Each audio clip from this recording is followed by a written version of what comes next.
ചാവക്കാട് എത്തിയപ്പോഴാണ് ഇനി മുമ്പോട്ടേക്ക് പോവില്ല എന്ന് ഉറപ്പ് വന്നപ്പോൾ ഫ്രീസർ കൊണ്ടുവന്ന് ശവശരീരം ഇങ്ങോട്ടേക്ക് തിരുവനന്തപുരത്തേക്ക് എത്തിച്ചത്.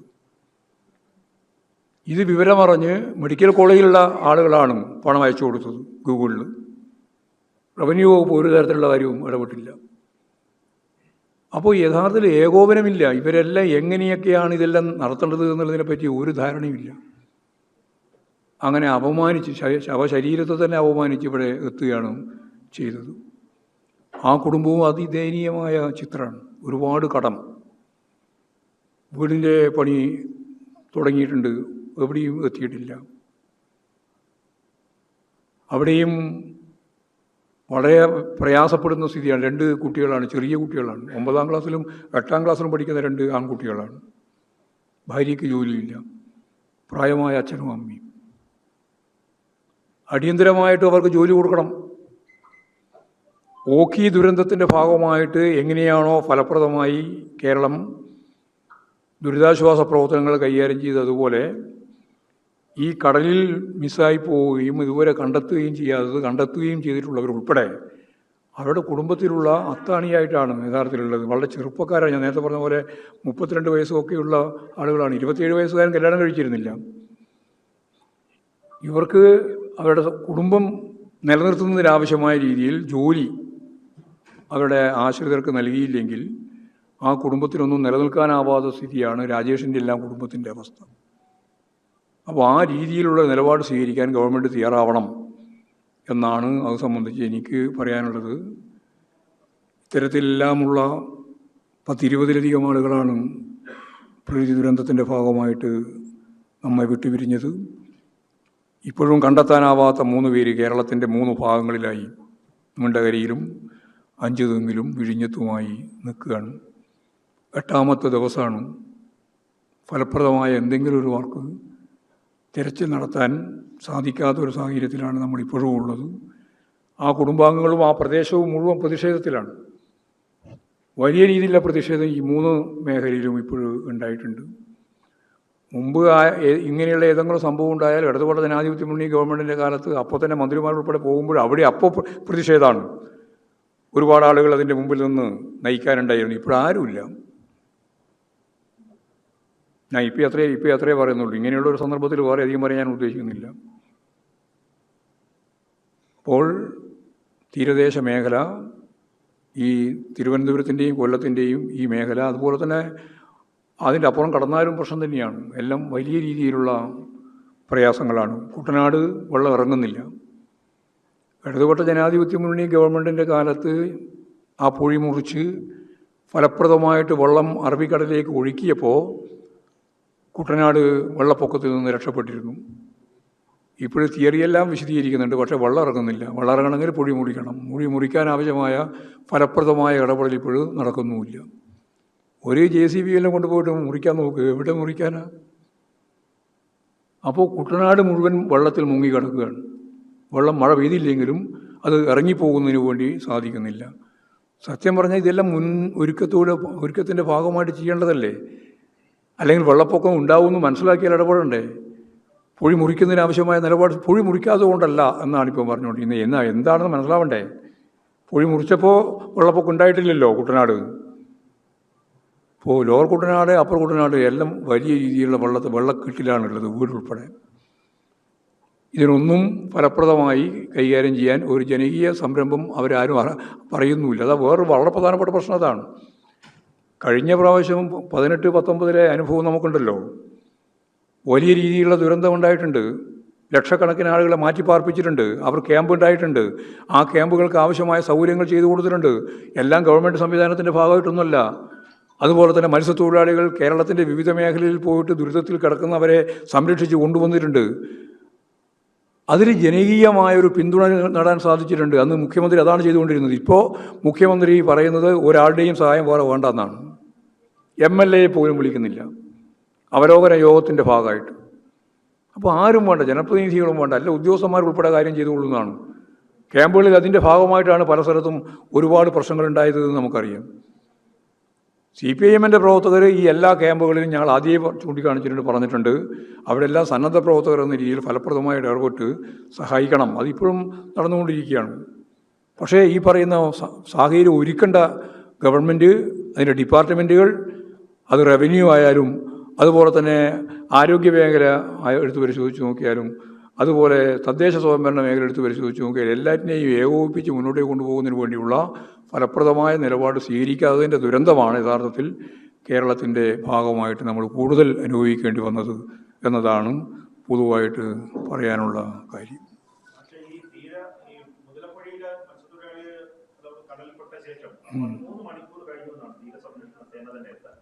അത് താമസിച്ചാൽ വന്നത്. അവർ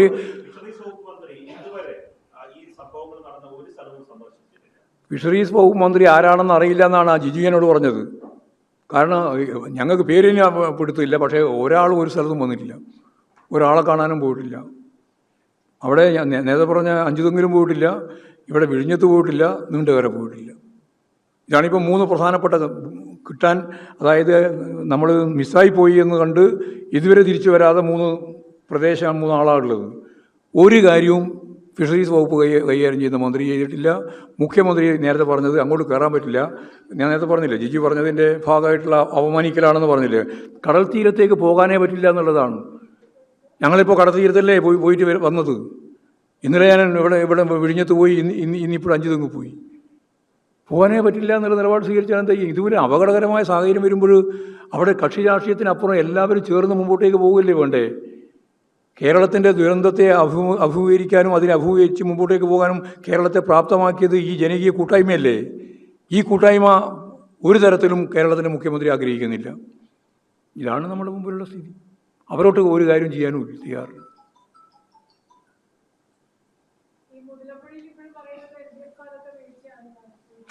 അതങ്ങനെ പറഞ്ഞുകൊണ്ടിരിക്കും, എല്ലാ കാലത്തും പറഞ്ഞുകൊണ്ടിരിക്കുക. അതിന് വേറൊന്നും പറയാനില്ല.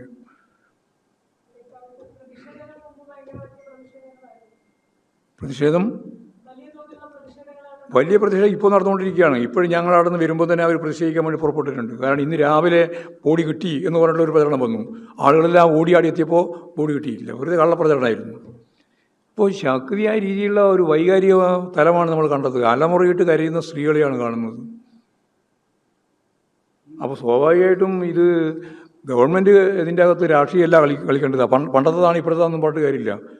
അത് ഫലപ്രദമായിട്ട് നേരിടണം. ക്രൈസിസ് ഉണ്ടാവും. ഞാൻ നേരത്തെ മുമ്പ് പറഞ്ഞു, ആ ക്രൈസിസിനെ അഭിമുഖീകരിക്കാനുള്ള ശേഷിയല്ലേ ശരിയായ രീതിയിലുള്ള ഒരു വിൽ പവറോടുകൂടി കൈകാര്യം ചെയ്തു പോകുന്ന ഒരു ഗവൺമെൻറ് ചെയ്യേണ്ടത്. അത് ചെയ്യുന്നില്ല, ചെയ്യാതിരിക്കുകയാണ്. മഴ കുറഞ്ഞത് കേരളത്തിൻ്റെ ഭാഗ്യം. മഴ കുറഞ്ഞിട്ടും രക്ഷയില്ലാത്തതാണ് ഞാൻ നേരത്തെ പറഞ്ഞത്. കുട്ടനാട് മഴയൊന്നുമില്ല, പക്ഷേ വെള്ളക്കെട്ടാണ്. ഒന്നും ചെയ്യാൻ സാധിക്കില്ല, ഇറങ്ങാൻ സാധിക്കില്ല പുറത്ത്. ആ വെള്ളക്കെട്ട് ഒഴിവാക്കണമെങ്കിൽ മൊഴി മുറിച്ചാലേ പറ്റുള്ളൂ. അത് മുറിക്കുന്നതിന് വേണ്ടി ആവശ്യമായ ഫലപ്രദമായ ഇടപെടലുമില്ല. ഇത്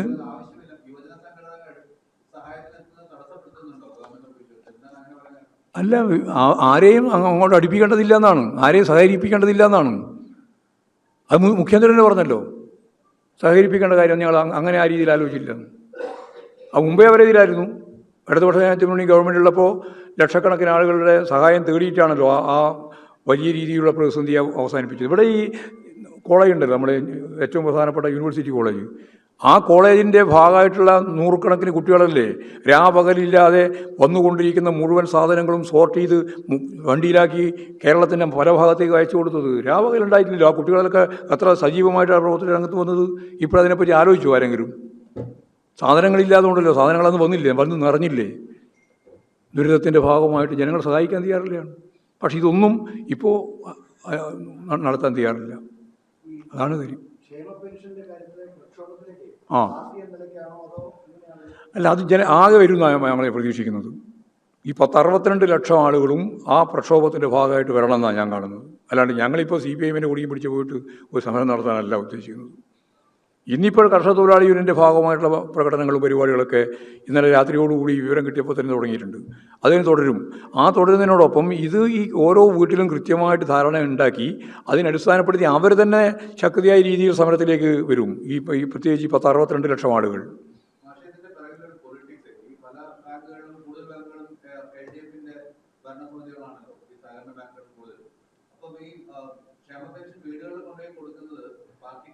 അതുവഴി ജനസമ്പർക്കം കൂടുതലായി പാർട്ടിക്ക് ഉണ്ടാക്കാൻ പറ്റുന്നത് അത് പൊളിറ്റിക്കലായിട്ട് മാനിപ്പുലേറ്റ് ചെയ്യപ്പെടുന്ന സിസ്റ്റമാണെന്നും ഉള്ള ഒരു പൊളിറ്റിക്കൽ ഗെയിം ആണോ ഇങ്ങനൊരു തീരുമാനത്തിന് പുറകിൽ വന്നിട്ടുണ്ടാവുക? അതൊക്കെ ഉണ്ടാവാൻ സാധ്യതയാണ്. ഞാൻ പക്ഷേ ഇതിലൊന്നും രാഷ്ട്രീയം കാണുന്നില്ല. ഞാനിത് കാണുന്ന ഈ പദ്ധതി തന്നെ അവസാനിപ്പിക്കേണ്ട പരിപാടി ആലോചിക്കുന്നത്. അതിനോട് വിതരണം മാത്രമല്ല പ്രശ്നം.